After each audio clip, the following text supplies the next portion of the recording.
Welcome to episode 8 of Master Richards TV. Thank you for joining us on our YouTube channel. Again, if you like our content, please subscribe or hit the like button. If you don't like it, hit the dislike button. Hopefully some of this information will be beneficial to you. We're also going to be putting this link up on our school, World Karate Academy Facebook page. So if you receive this feed from your Facebook friends, you want to share with other friends, martial artists or not, please feel free to share, as I'm a strong advocate of Play 60, and I believe we all need to be getting out at this time and getting our vitamin D, getting our activity, doing something positive as frequently throughout the week as possible. So, I believe this is episode 9. I believe episode 8 we worked on the bong, losing track of my 30 for 30. That happens when your beard hair turns white. But I believe we're on episode 9. We're going to work on jangum techniques. Not going to do any yuck gum. So gum is the blade. Jangum would be regular grip, and yuck gum would be inverted. So today we're not going to do any inverted grip, or at least I don't think so. We'll see what happens at the end of 15 to 20 minutes. If I'm still talking and how fired up I get, what I might decide to show and I may not. A little bit about working with this tool. It should be an extension of your intent, just like everything else you do in martial arts. It is a lever, and it is a reach extender, just like a pole weapon. One thing that's going to be different about this weapon, so when you learn the staff, and as we showed in the other video, in our system, you're normally in a double-centered grip.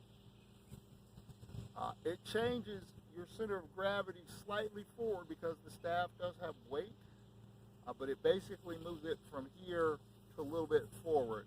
So that's going to change your technique a little bit, but not as much as this is. Typical practice sword or live sword is going to be between 6 and 8 pounds, somewhere around 6.5, 7 pounds typically.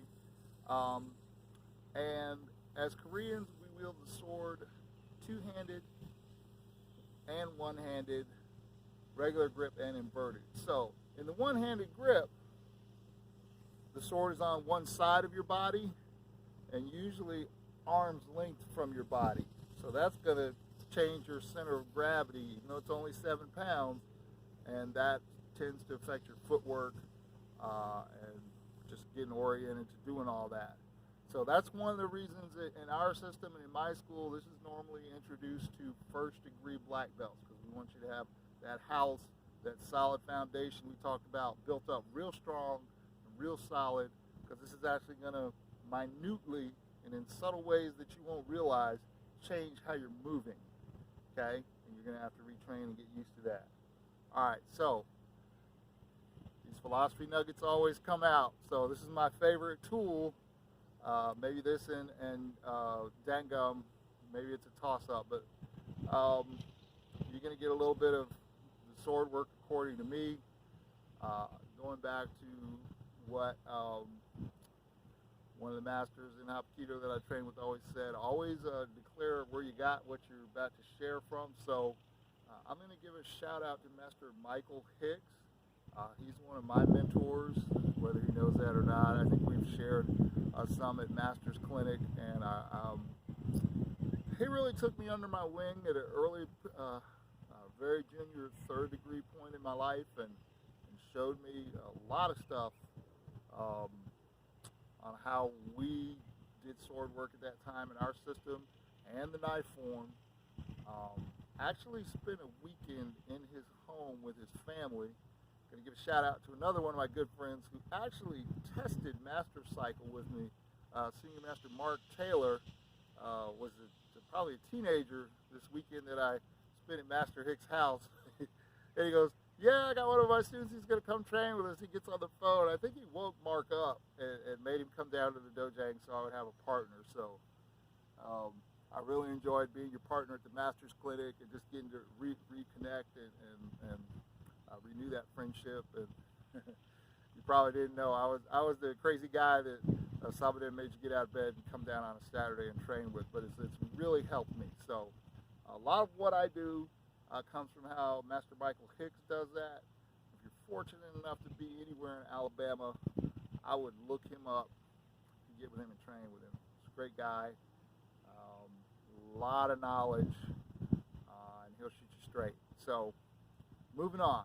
This is what I do and how I do. So, getting into this tool, first thing I'm going to share with you, I'm carrying this, and you'll notice my Japanese friends that I talk about all the time will be going nuts,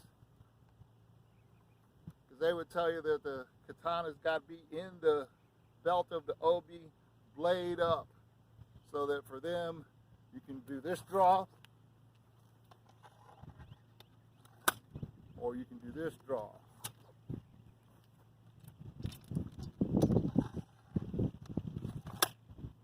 So that's the world according to Japanese, but that's not how the Koreans do it. So the Koreans will normally either have, at war times, possibly the blade on a chain about here. I've seen it worn on the back and drawn. Seen it worn diagonally across the back and drawn. And I think I've even seen this one, although not as much. A katana would be exactly about 1 meter, 39 inches in length. The handle would be exactly 13 inches. The blade would be the remaining 26. The curve would be the same for everyone. The weight would be that 6.5, 6.75 pounds. Everything's the same. Japanese are very, well, I don't want to offend anybody. I'll just say all of their swords are the same. We'll say it that way. The Koreans, from my understanding and the people I've been training with, said that the sword fits the wielder. So some Korean blades are straighter, like what you would see with a ninja toe. Some Korean blades are more curvature is more like a Japanese blade. Some Korean blades kind of have some curvature at the end. And that curvature, as you know, is to allow you to slice in this circular cutting motion as opposed to hacking. So that's what the curvature in the blade is about.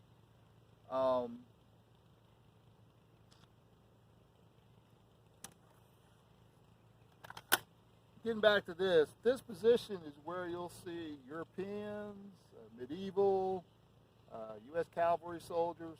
That's where this goes. And you'll notice your patrolmen that drive and get in and out of cars and this kind of thing, they wear their service revolver up here, which requires this motion to draw and aim at the center of mass. But if you have rapid response teams or special weapons and tactics or emergency response team subunits in your police department, you'll notice the holster is worn down lower for more of a direct draw. And so that's what this is. This is in a position to draw, and that's why it would be there. So Koreans also might carry the blade without a saya, scabbard. And I'm going to apologize, almost all my sword furniture words are in Japanese because, again, you know my friends. So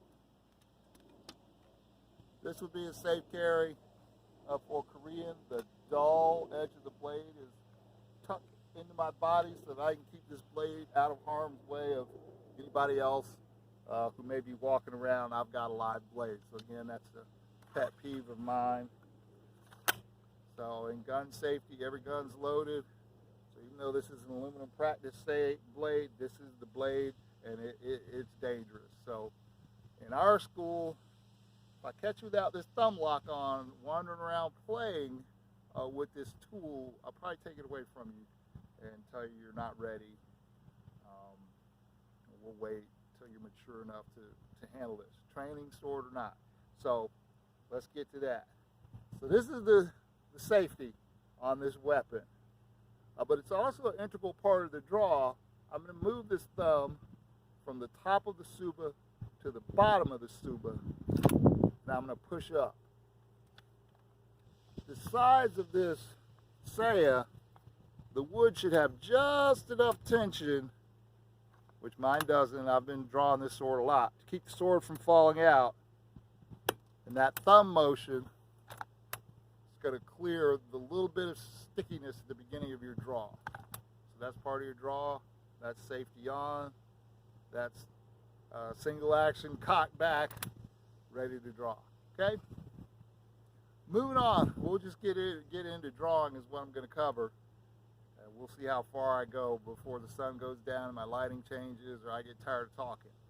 For me, I'm going to put this Tsuba in line with Myung-Chi. And the reason for that is I'm going to say a pull back to that chamber we've been working at since white belt. So my left hand's going to move from right here to right here, just like everything else I do. Why is that important? So I've got a student in my school, second degree black belt. He's 18 years old, and I love you, man. On a good day, I don't think he could hit 5'6". He's not a tall guy. Great technician. Everybody knows Kelson M in our school. He's not the tallest guy out there, so he doesn't have the longest arms out there. So for him, that's going to be where he is when his arm's fully out. So move both hands, and that'll clear the blade. So, you know, I always got pet peeves. You'll hear some people draw clank, scrape, scrape